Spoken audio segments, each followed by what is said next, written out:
Welcome to the only real estate podcast worth listening to, with your hosts Nick Good, Matt Kelderman, and Brian Force. Combined, they have 26 years of experience and have sold over 1,500 homes. Join them each week as they bring you everything you need to know about real estate. And now, here are your hosts, Nick, Matt, and Brian. What's up, everyone? We have a great show today. We have the Adam Bailey on. Let me just go into it. I'm going to change it up a little bit. I like it. Switch it up. I've got his bio today. We're going to be a little bit more prepared, a little bit scripted. So I apologize. Adam Bailey is with eXp Realty. He has sold over 5,700 homes since in the last 6 years. It's a shitload. Yeah, I have 2010 here, but the last 6 years. And he's not just the master of objection handling, right? But he's a skilled businessman with an eye for talent and passion for watching others grow, that has seen his business scale to sell nearly 6,000 homes, right? So, we're gonna hit that up, but beforehand, we've got Brian and Matt here. Yo, what's happening? Yeah, this is episode 7. I know. What's going on in the world today? I know, man. We're excited to have you, man. Yeah, I'm excited. You flew in just for this show. Yeah, exactly. Yeah. I'll stroke you guys' ego. Yeah, exactly. Pretty fast here. Yeah. I mean, we're kind of a big deal now. Well, I feel like I'm overworked and underpaid right now. Well, we talked about that. We're going to help you out with the exposure from the only real estate podcast we're listening to. Plane tickets were provided by our sponsors at blank. Carry over from last week's episode of the psychopaths who only make left-handed mugs. So before we get into Adam's journey, let us answer this question: left-handed or right-handed mugs? Yeah, and I'm actually going to pull up the comment section on my phone because I want to answer this by the end of the show. Somebody, in addition to our likes and hearts and laughy faces about all of our amazing jokes we're going to make, we also want to know if you think drinking from a mug left-handed is normal, because I do not. I only drink with my left hand on a mug. I legitimately feel uncomfortable bringing this to my mouth with my left hand, like I'm going to spill. No. I don't think I can trust people to drink with their left hand. Well, see, I knew it. I'm rooting for the right-handed people. The only real estate podcast now has Adam instead of Nick, a right-handed mug drinker. Right? Thank you very much. So Adam, take us on the journey. Tell us how you got started. Give us that overview, and then let's go into how agents can implement what they can learn from you into taking some business today. Yeah, so it's all about teamwork. It's all about leverage, right? So we did that with the team. Just take you back on a little journey. I started, I don't know if you guys remember AFLAC, supplemental insurance. Yep. So at the age of 22, I got, I started building an agency. With that, only made $11,000 my first year doing that. Dropped out of college. I knew I wanted to focus on business, residual income. Built that up over 5 years. Market crashed, 08, 09. I was covering 3 states, making less money. I was like 27, 28 at that time. I was like, this is not what I want to be doing 5 years from now, right? So I did what any normal person would do. If you're going to adjust off 5-year plans, sold my stock in AFLAC, and I took a year off. Cashed out my ownership that, the stocks that had been awarded to me through my awards and, just my achievements with AFLAC. Took a year off. I was, the market was horrible. You guys know what it was. So everybody was getting out of real estate, and I had this guy by the name of Gerber that was on the radio, and he had just started this independent brokerage like 9 months before I'd met him, and he was pitching me on this team, and I'm like, full of ego. I'm like, I've been self-employed. Why wouldn't I just sell houses, get into it on my own, right? And he really reframed my thinking to remove the ego and to care about the client and build a better service for the client. And also build efficiencies where agents could still have a life but make a lot of money working inside the team. So I said, you know what? I'll come in and work as a consultant, work on marketing stuff, start working on, the IDX feeds were just coming out, didn't have internet leads yet. There was no big teams at that time to model. There was no ISAs at that time. And he got me at a few events, and I was actually in Dallas when I got into real estate in 2010, and somebody, I think Tiger leads were just coming out. Like they were the only one where you could get internet leads. That 4-year nurture I told you about, that's a Tiger lead. It's the only one I closed out of those. Yes. So I watched the CEO. I think his name's Howard. Yeah. He's the owner of White Lopo or something now. Love that guy. And so he gave this vision of this IDX feed, and then there's another gentleman that came up that said, whoever could generate thousands of internet leads will be able to build a call center. It was all theory in 2010. So I came back, worked for about 6 months, was kind of working as an ISA in that capacity. I was making $300 a week for 6 months in 2010, just to see if there was opportunity there. I had commitment issues to this team, and I felt like I was losing some of my identity, and there was a lot of ego. And I said, you know what, let's do it. So that year that I committed, we started building a call center, and we started generating all these internet leads. We had no idea what nurture was or follow up. Nobody did at that time, right? And so we went from 350 homes to 388 homes sold. And then we were about $90,000 in debt generating internet leads and, paying for ISAs and auto dialers and all this stuff. We had no idea what we were doing. So it was going great. Yeah, real great. Just running it right in the red, right? And the beautiful thing was, this is when I learned, what I trained on Monday. I got to speak here for 3 hours. I've been in town for a couple days. So I broke down the psychological core process that internet leads go through. And if you don't respect that process or understand it, you're going to go broke, or your conversion is just going to suck. There's no way around it, right? So about 9 months, he was like, hey, we're going to pull the plug on this. I'm going to get back from my trip. You're going to have to fire her. We're cutting the internet leads off. We're just sticking to radio. And then all of a sudden, all these people started coming back out of trash and archive. Yeah. And so I started asking them questions. Why? What happened? Looking at notes. And just by spending some time and doing some reverse psychology with them, I understood there's a funnel that is psychological here, not just inside of the CRM. And so once I really worked on that, and I paid a lot of money, and so did Gerber, paid a lot of money, invested a lot of money into developing me, I took and learned from some of the older dogs, but they really didn't believe in the internet game yet, right? Nobody was there in 2010, 2011. I got everybody's attention when I said, we're going to go from 350, 388 homes sold, and we're going to sell 700. I felt like I really dialed that funnel in, not just a funnel in terms of whatever, dripping on them and putting them in A, B, C, but really putting them through that process and communicating with people the way that they want to be communicated with when they're in the dream stage, active looking stage, information gathering stage, actively purchasing stage. And we went from 350, 388 homes sold, and we told our team we're going to sell 700 homes. He's like, you can't say that. And it was right when he was turning everything over to me, sales, marketing, ISA stuff. He's like, you can't say that. Put the goal at 500. I said, no, I'm going to put it on the internet. So I put it out there on the internet, and everybody's like, who is this kid? And then so I made it public, and I documented my journey. And then in 2011, 2012, we sold 688 homes. So we missed our goal by 12. Then I got everyone's attention. Then I started speaking at Boomtown, and everybody's hitting me up. And I helped a lot of people out. And then I made this big outlandish goal that we were going to sell 1,000 units from 688.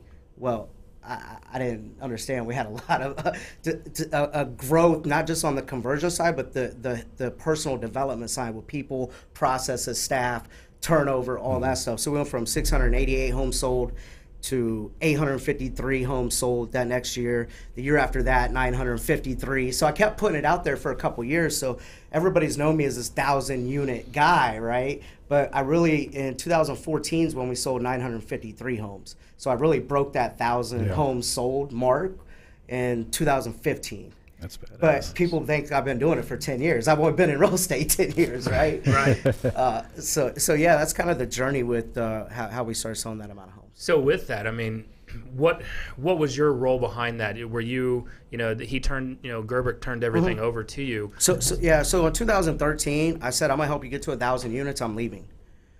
Because it was still a celebrity marketing. We didn't really have a brand yet.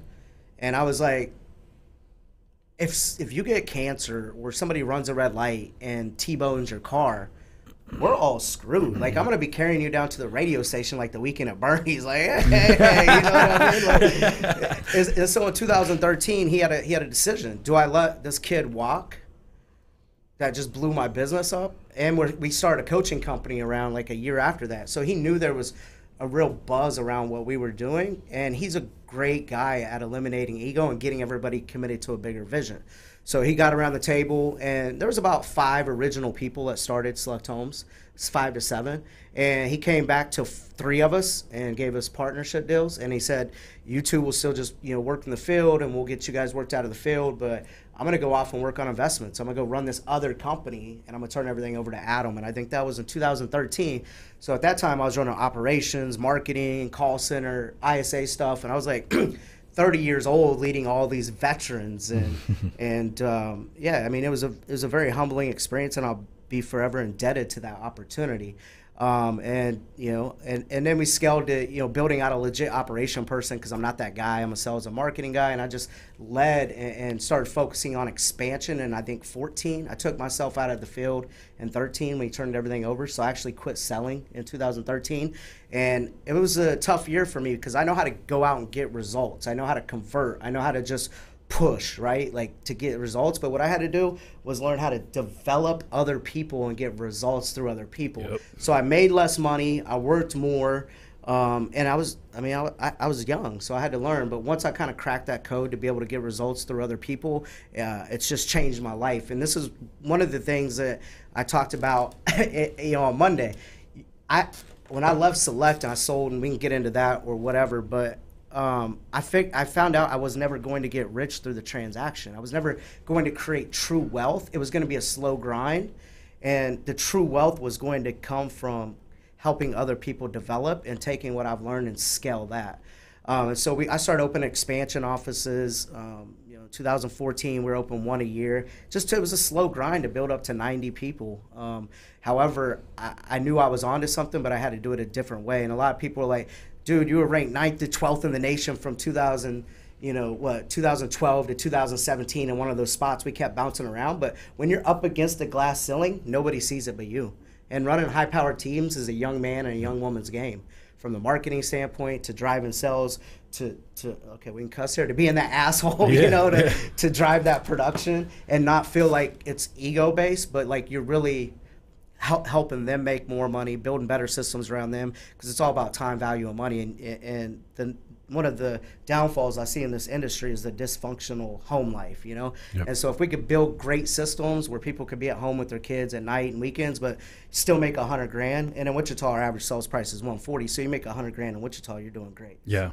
I like 2 things about what you said. One, I like the fact that every young entrepreneur should hear more hours, less money. Right, like that's the initial grind, and then you're almost kind of like the new wave of baseball too. Like you were looking at the emotional analytics and the emotional data part of the funnel, whereas other people were still seeing it as this typical sales funnel, right? And you were seeing these other ways to play the game before other people were. I think that's cool because now the game is lead conversion. Yep. Most of us don't. I don't have a lead problem. I got a shitload of leads in my database. I got a whole bunch of them that don't convert ever, right? Well, and you were ahead of that, which I think is cool. I've been blessed. I get to get into a lot of P&Ls. I get to get into a lot of databases, and over the years. And Director of Coaching, Mark, he's been with me a long time. He's sitting out in the lobby. But not a lot of people were profitable. Yeah.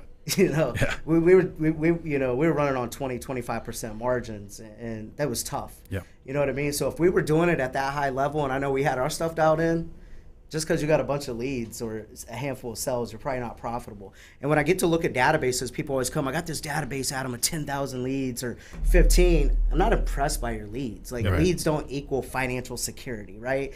It's not like equity or whatever, right? It's like, oh, I'll go and cash in on that later. No, it's not true. So the number one question I always ask people, how many like to-dos or tasks or follow-ups do you have? Because this is not about leads. This is about relationship capital. Yeah. And if you got 10,000 leads, how big is your database? I think like what I told you about Herg as a whole, is huge. Ours locally is less than 12,000, so it's not massive. How many to-dos or follow-ups do you have in that database? Like actively, you're talking about past due stuff or just in general? Because I think we're about to go into a place that I think is really cool, because I'm a relationship-based guy, and I think me and you can vibe on this a little bit. Right. I don't think drip campaigns that are 70 tasks long are worth of shit. That worked from 10 to about 14. Mm-hmm. It doesn't work today, and we can get into some of those strategies, but the follow-ups and the actual to-dos and that relationship capital that you're actually advancing, that's actually how many leads you have. Yeah. I had a guy like just at this event, and he's just moving his business over and decided, I got 10,000 leads. I'm like, how many people do you have like that you're following up with actively. Yeah. He was like 30. I was like, your database is 30 leads. Right. That's a great way to look at it, man. I love that. You might be able to get some stuff randomly here and there that will come back, but it's not a predictable business, and you're not building relationship capital. So let's get granular and actionable, because this is the part that people are really going to want to hear. Yeah.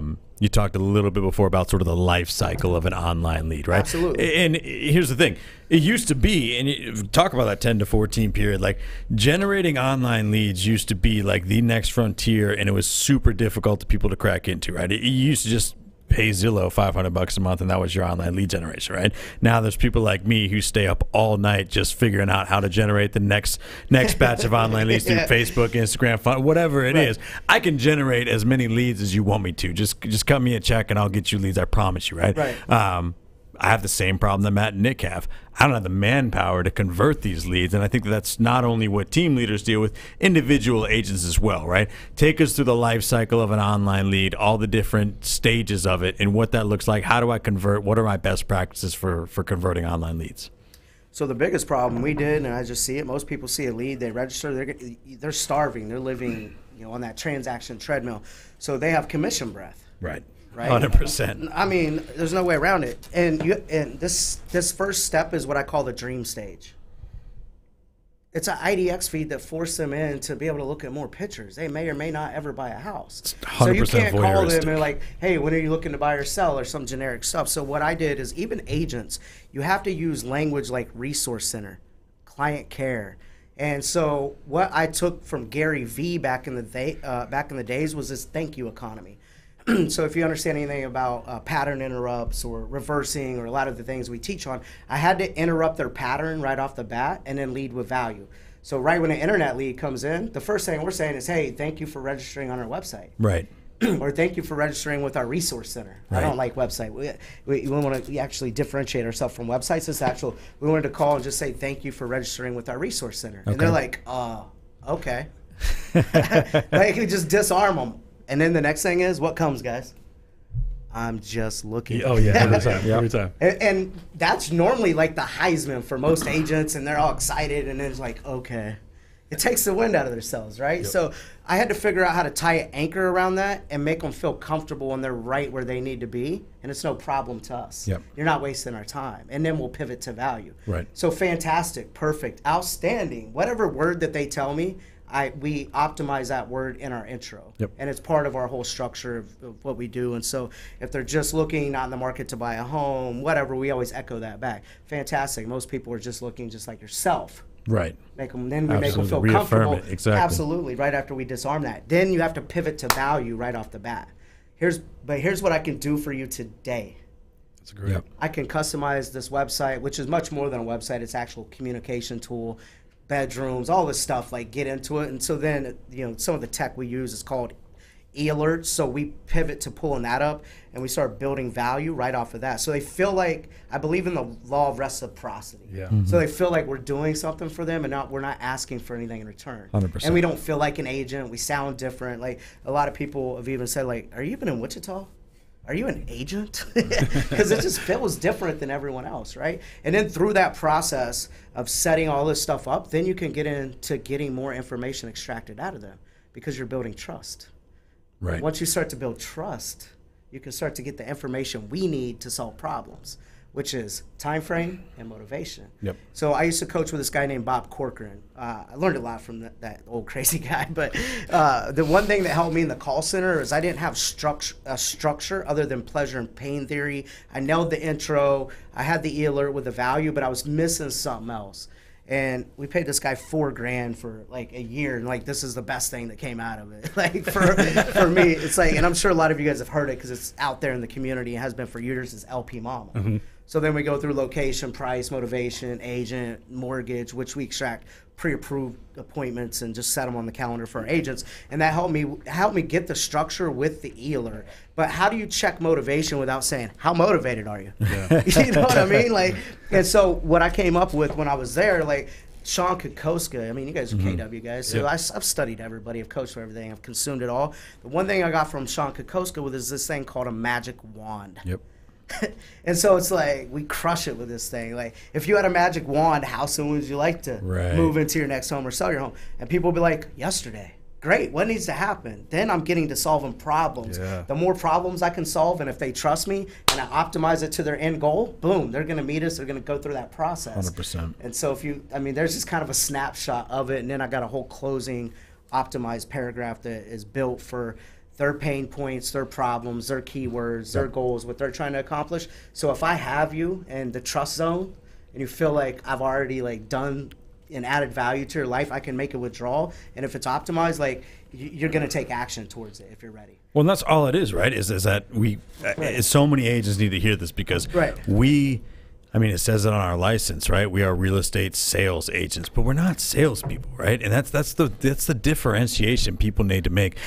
Realtors and real estate professionals need to be value sources, a resource, right? We're not fucking Ben Affleck in Boiler Room. Like, nobody's like, you know what I mean? Like, it just doesn't work. Nobody who is not going to buy a house today is going to buy a house just because you said some slick shit on the phone. It doesn't work like that, right? So stop getting out of the mindset of I've got to sell you over the phone to what value can I provide you so that when your timeline it combines with the value that I'm bringing, I'll be the one that you come to. And if your value speeds up if your timeline speeds up because of the information and the resource and the value that I brought you, then great, I'm doing my job. But I'm not going to convince you to make a decision you don't want to make. All I can do is be there for you the best I can, and that's what it's all about. So that's just that dream stage, and then there's this information gathering stage, and this is really where when people were like nurturing and the 3 months, the 6 months, and even watching some of our tech, what did that mean?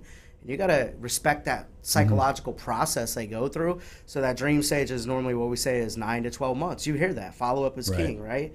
But what do you follow up with them with? Like, and if you understand, like, we have this whole broke down, like, it's like the love language. You got to communicate with people the way that they want to be communicated with, right? And you put them through that funnel, and then sales become frequent and easy when you respect that. And I love you brought that up because a lot of people see me as this cold calling, prospecting, because of what I build, drive sales. And it's like, that's not me. Right. And they're like, you don't cold call, you don't do this, you don't. I'm like, no. We build relationships and put people through a core process with our funnel. Exactly. And if you respect that, the actual relationship of that other human being will respect that. Live chat, and there's some other things that we do to build up capital and that trust that we can get into that is a huge missing part in our industry, and I've been crushing it for like 7 years with it. With the live chat, it's like you add so much value to these people's lives, you create so much mind share with them, and if you lead with reciprocity, like, they will feel guilty if they don't call you to list the house. Like, I don't have to sell you. Right. Like, the game is already set up in our favor if you respect that process, and they'll love you. So with that, you know, I just switched back to Boomtown, right? Yeah. I was at Commissions Inc. and that place sucks. So this is our Commissions Inc. I'm a Boomtown fan. Nick dumps on Commissions Inc. every episode. Yes. It's fantastic. I'm so disappointed in them. Yeah, I had to look away with that. But Boomtown, I mean, I should have never left them, right? You know, that was a regret. But you know, what we're going through right now is that pain of re-engaging our people in our leads, right?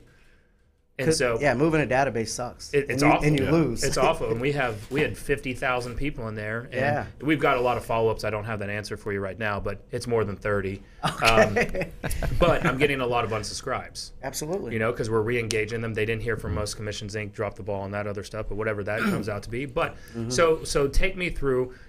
You know, if you were following up with me, right? Moving databases? Not even moving databases, but you're following up with me, right? Okay. I'm in your system, right. And you know, I was like, well, I'm 12 months out. I got to get out of this lease, et cetera. How does your follow up? Because where we're missing the boat right now is the follow up process. We're good at it in terms of calling, but the in between. The trying to build out a text and or email campaign that matches what their sequence is, right? Because we can't. The generic ones are getting them to unsubscribe now. They're like, this sucks. So this is actually a pretty. This gets into advance for how I see this year going. You need to be chunking what you're going to do when you get in front of them in video, and respect that process. Like, we prospect to what? Get in front of people to pitch them. Why can't you pitch them in sequences and chunks so you can start to build some goodwill with them? They can start to get to feel your vibe so you can attract your tribe. You can start to drip your unique value propositions, and hopefully you have them, and you have hooks and stories around them, and you can package offers, worry-free listings, love it or leave it guarantee, all these different things. Right. We prospect our ass off to convince somebody to drive 40 minutes to meet us. Right. We're in a digital age, boys. Like, let's sequence this stuff out. And it ain't got to be, you could probably get 4 hours of content. And if you did 15 minutes here, our attention span, especially with these younger people, they want to see it 7 minutes. Yeah. So how do you take your buyer consultation, your listing consultation, or not even that? That's actually lower in the funnel. What I'd expose them to in the dream stage is what differentiate you from what differentiates you two? Right. What is it? And start to actually articulate that. And I think, like, we'll use you, Nick, as like the team leader. You got to be the one that records that, but the team drips on that. But they're seeing the picture of the agent, but they're seeing the team lead deliver it, so you have consistency in the message. Right? But you also want to position your agent, so it's got to be vague. Some of the agents are like, I'm teaching this on and we're building it. Like, well, I want to do it. You're not that great on video. You know what I mean? Like, and it's okay. You're great face to face, so you have to control that content. I think people are missing that. And here's where you can start to get appointments on your calendar from the results I'm seeing with the people I'm working with. Is I want to ditch funnels, and I want to get rid of, like, try to eliminate prospecting. I think it's coming. I'm seeing it from our call center, the engagement, the calls. Our live chat and our appointments off live chat is skyrocketing. And I'll tell you why. And if you tie your calendar or the agent's calendar, and they see Nick for the last month, like, give a buyer consultation, phase 1, phase 2, phase 3, seen him a couple months ago talk about the unique value propositions, or, their brand promise, or whatever, like, I'm going to talk to this agent. I'm going to schedule when the hell I want to schedule, not on some random call because the agent needs a commission 30 days from now, right? And so what we're seeing, if you drip and sequence and the messaging is good, and you follow the video structure of how psychology works, you're going to start having appointments set on your agent's calendar. How can you recruit? How powerful is that if you could recruit to your team? Because everybody's got leads now. That used to be the thing 7 years ago. I got leads, and you're going to pay me a split. People don't want leads. They want appointments. So we got to figure out how to cut out some of that prospecting, cut through the funnel, and get the information that they need to influence them to take action back towards our agents. So how's that manifesting itself through live chat? How are you utilizing that? So let me ask you a question. Have you guys been on any other company website in the last week, month? Yes. What popped up? A little bubble in the bottom right. Go to every single agent website, and what doesn't pop up? So I've been running live chat for about 10 years, and I did it to create it to be sticky. So retargeting wasn't out in 2010, 2011. Pixels really wasn't the thing. And so we noticed, we run Boomtown, so we noticed we had a lot of traffic that was coming but not returning. Right. So it's like, how can you actually engage on a personal level? Yep. So in 2010 or 2011, I started running live chat. So people started to say, "Is this Jake from State Farm? What are you wearing, or whatever?" Like, the girls in our call center was licensed agents. So after you were with me 90 days, like, we paid for you to go get your license, because I don't want you to just have a bullshit conversation. Like, I want you to deliver real value and not ask for anything in return. So when I talk about Gary Vaynerchuk, I think it was jab, jab, punch. Jab, jab, right. Yeah. So that was like 2011, 2012. Like, I'm trying to figure out, like, live chat, and I just told our girls, give them what they want. But the agents need appointments, and this is our hook to actually get an appointment, and we get bonused on it. I said, I don't care about your commission. I don't care. Like, I pay you hourly. Give them whatever they want from MLS. Because they go to the agents, and the agent's like, oh, I'll get back to you. And if they know that person's 8 months out, they're never going to, like, do some deep research. And then your conversion's going to suck, like, from that lead 4 years ago. Good job. But those people go and are taken care of by other desperate people that will do it. So if you're already highly profitable running this machine, you have to build in these mechanisms, and you have to pay for it through labor and not trust the agent. So we would deliver whatever they wanted, and if they asked 2 questions, MLS specific, we give them detailed information. If they ask a 3rd question in 1 session live chat, we ask to take that from online to offline. So we were getting people coming back to our website in 2011, 2012. 13, our direct leads started skyrocketing. Like they were way higher than the previous months and years, like going into that year. And I'm like, what is it? So I started asking our call center, when you get a direct lead on the phone, try to figure out where the real source is. Right. They're coming from somewhere. My co-worker told me I didn't have to speak to an agent and I could come to the site and chat with a licensed resource client care person. Right? So they started telling their people, I hate agents, oh, go here, they'll give you everything. It won't ask for you to get pre-approved or all this other stuff, right? And so we led with value and we made a deposit into our database. And then once we could kind of pick up on some red flags, we'd make that withdrawal. And it was the right time for them, and it wasn't sleazy, it wasn't salesy. It was right where they were at. Like, people don't want to be sold, they want to be helped. Exactly. And if you help them, they'll take action towards that. 100%. I love that from a relationship-based standpoint, right? Like I think it's cool too for agents to hear that, because the commission breath and the desperation is what ends up. Most agents are out of the business where they can nurture a lead through 8 months anyways, half the time. But I think for them to understand that at the beginning, it's not about just converting the lead right away, because unfortunately that's still kind of what's being taught. If you need business now, go call these 3 lead sources and you'll get some in 40 days. Yeah, so it's almost 10 years old still. Of course. Like when I started doing this, like that was leading edge stuff. Yeah. And all that stuff stopped working. It works, but it was about 4 years ago where I started to see numbers, engagement. I'm like, we have to lead differently. Yep. And so that's when I started looking at, like, where are they at psychologically? What are they thinking? Because if I can put my mind in their shoes, then I can start there. And so, like, because I want to drive sales, I want to sell more homes. And so, but there comes a point in time where you got to step back because economics change, the game's changing, the consumer's smarter than ever. When IDX first started coming out, like 70% of our leads was good information. You're lucky to get like 30-40% now. You know what I mean? My mom, who's a licensed realtor, by the way, still goes to this one agent's website to look at the MLS every day because it was the first agent that had IDX like 8 years ago, and she got on her site. Yeah. And she still she doesn't even she has MLS and a login. I don't know what agent it is, but she'll pull it up and just look at houses on there. I'm like, what the hell? You have the shit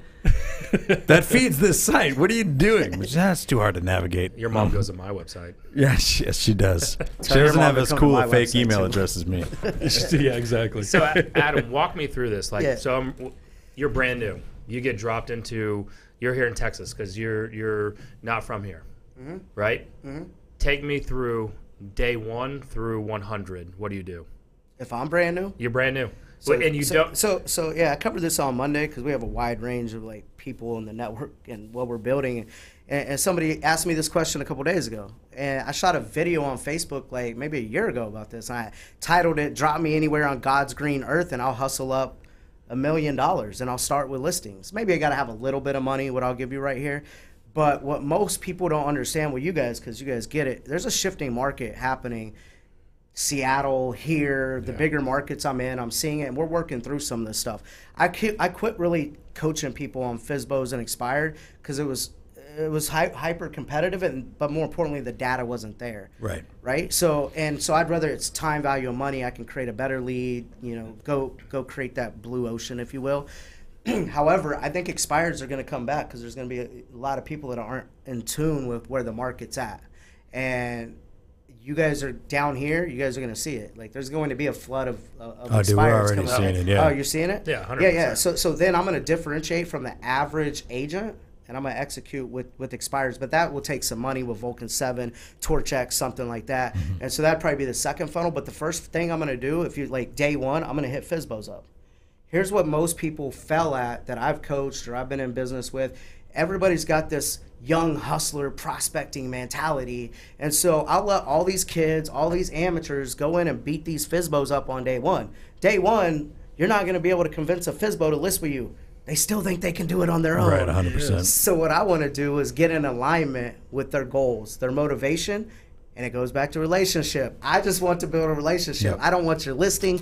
However, I want to leverage your asset. Yeah. And so what I'll do is I'll try to get a preview of the property, or I'm going to ask them if I can add your home to my database. I have a database of 100,000 people. Can I add it to my database, and there's probably 50, 60 people that's looking in this price range area, whatever, and they'll be like, okay, then I have this listing questionnaire. And it's usually what we set when people want a listing appointment, and it's how we control quality with our listing agents. So I prospect in reverse with FSBOs with how I set listing appointments. So I learned everything about their house.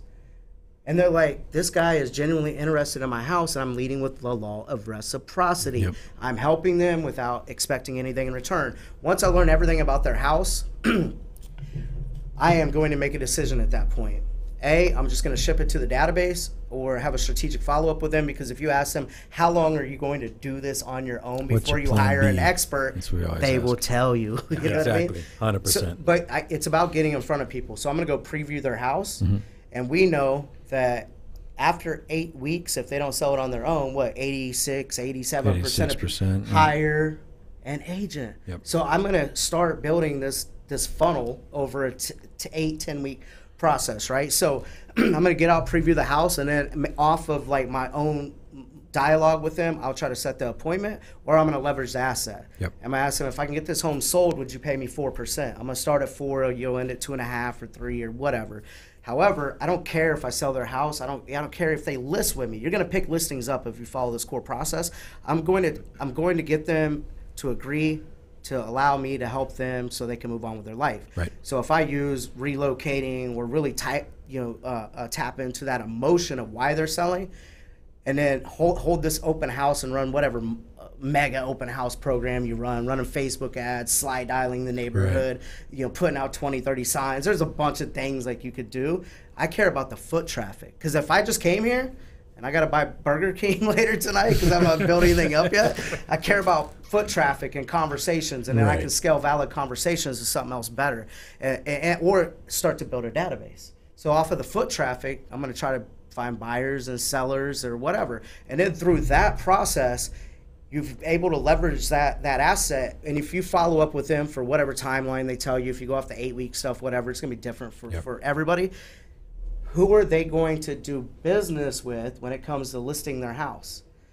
You ran an open house, you were respectful, you added it to your database, you sent it out to people, like you've genuinely been connected and optimized with their goals, their pain points, their pleasure points, all that stuff.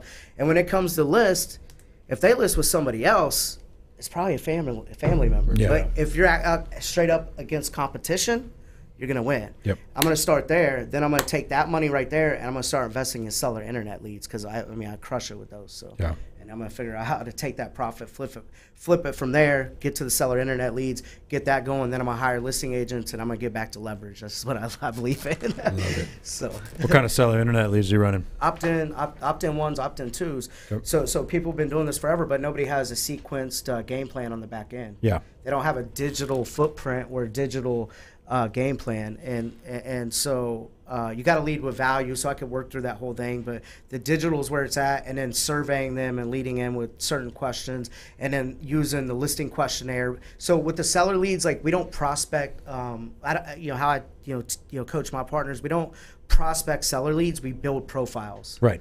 And then we build these profiles up, and then they become predictable through the digital footprint as you scale it out. And then I believe in inbound. Like I hate, as much as people think I'm this outbound guru, like everything like I do, like it's inbound. I mean, I'll just, I've been with the company I'm at for 15 months, and I've got 400 people on my team in 15 months. So I have people like, what does those calls sound like? Like, I'm like, I haven't called anyone. I just run a good business, and people are attracted to it. Yeah. And are you able to share that? And like, if we tag you in the comments below, are you able to share any of that to where they can sign up and kind of see what that program looks like?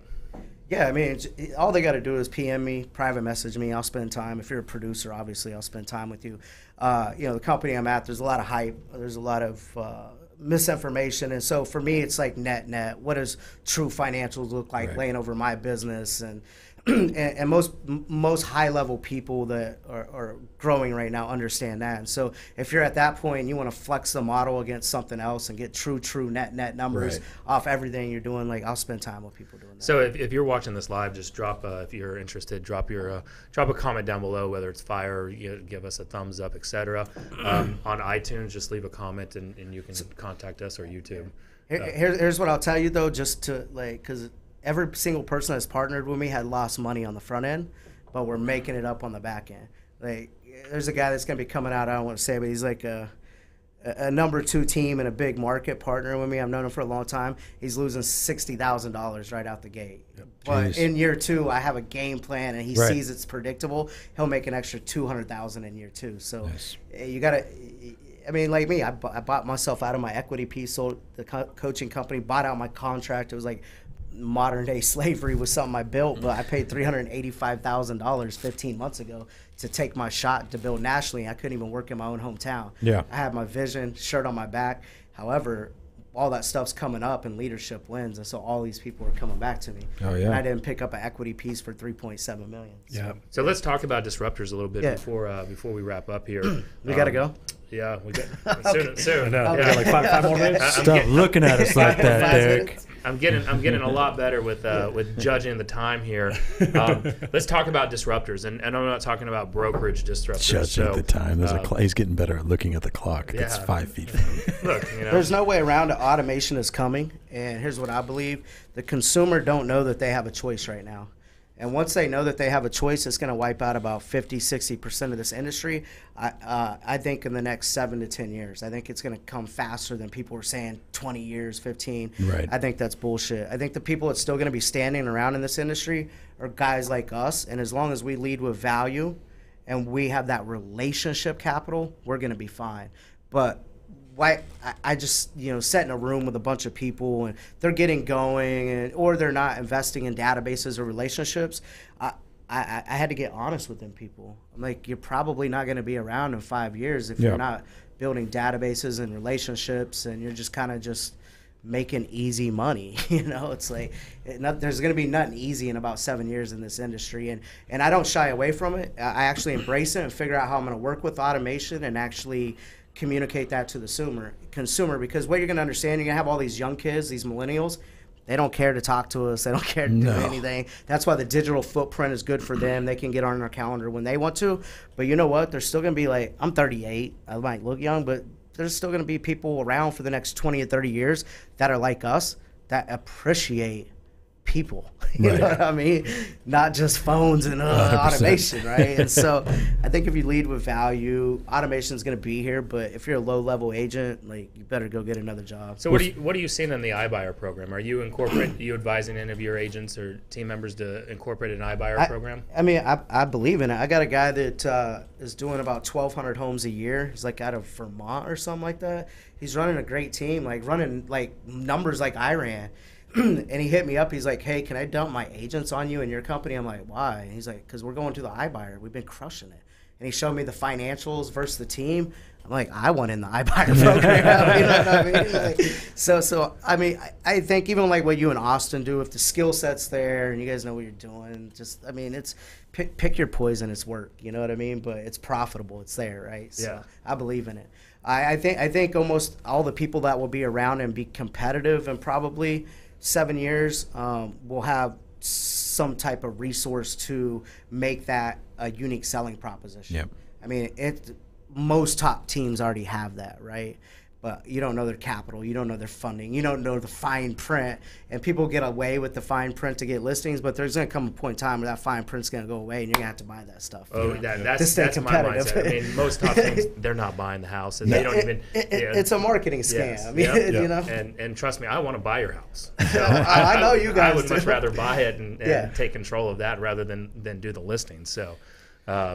Go ahead, Matt. No, I was just going to say, I love the relationship talk, and I think the biggest thing to take away from it, and you hit on it, you got to get in the relationship game now because they're not going to turn around in 6 months, right? Those 2-year nurtures, the people, if you're thinking it's only 5 years out, there's buyers out there right in your database that you need to be nurturing from a relationship standpoint, that this industry will be different when they actually buy in 3 or 4 or 5 years. Well, seller leads are over 400 days on average, so that's a year and a half. Yeah, there you go. Well, so then put it in perspective for me, right? So let's say we're talking to the year 2 agent, right? Anybody can make a living in real estate just off their sphere if they want to just put food on the table, right? Pretty much forever. But if I want to scale my business and I want real estate to be my career and live that vision that I have for myself, I've got to change the way, for the most part, if I'm a $3 to $5 million every year producer, what steps do I need to put in place now so that I'm covered and I'm growing the next 5 years? I don't know if I got that step-by-step answer, but I kind of got asked this since I've been here. I don't feel like I'm in real estate. I feel like I'm in the people business. Yeah. And if you don't see your company as a media marketing company first and then a real estate company second, you've done lost. That might be the first step right there. Right. No, so that is the first step. So whatever that looks like, because you have to pick a model. And once you pick a model, then we can pick a strategy around that. My model might not work for you. And we can all be in the same brand or different brands, but our model's inside of the model. And I think that, look, I ran teams and I had a lot of great talent around me and veterans at the highest level, and I don't believe teams are where it's at. And what I'm trying to do, like in 2010, there wasn't a lot of teams, there wasn't call centers. What trends today? ISAs, that's all you hear about, and teams. And so when you've already been there and done it, you know there has to be something else, and that's where I'm at. So what I'm trying to do is create modern teams that share resources, because Nick funds his whole operation. You fund your whole operation. You fund your whole operation. What I'm trying to do is bring the principles of the team sharing resources for low-level agents, but how can all of us share our resources to drive down our costs, to drive revenue up, to stay competitive with automation? Yeah. Love it. But we gotta wrap up. If you really love everything that Adam's talking about, or even or just kind of like it, or just like it or hate it, just leave us some comments down below. Leave us a mug emoji. left or right, left or right-handed, and type that in the comment if you're a left-handed fan or right-handed fan. Or if you like The Stranger, like Brian does, just go ahead. Kyle Draper's like you. He commented earlier. Kyle Draper is also like you.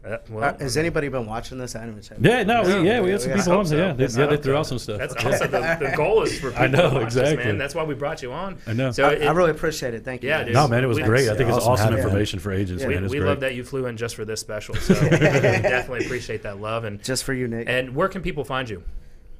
Just find me on Facebook, Inside Sales Experts. You can go to that group. Just past coaching clients in there, partners, about 4,000 people. I don't market it. We just drop content in there, make live calls every now and then in there.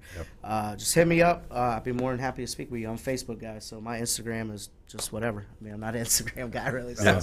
Awesome. I'm 38. Appreciate it. Yeah, well, we're Instagram, so go check us out at the only RE podcast. Derek, badass new intro this week, man. It was amazing. Go ahead and take us out, buddy. Finished up right on time. Yes, sir. Ooh.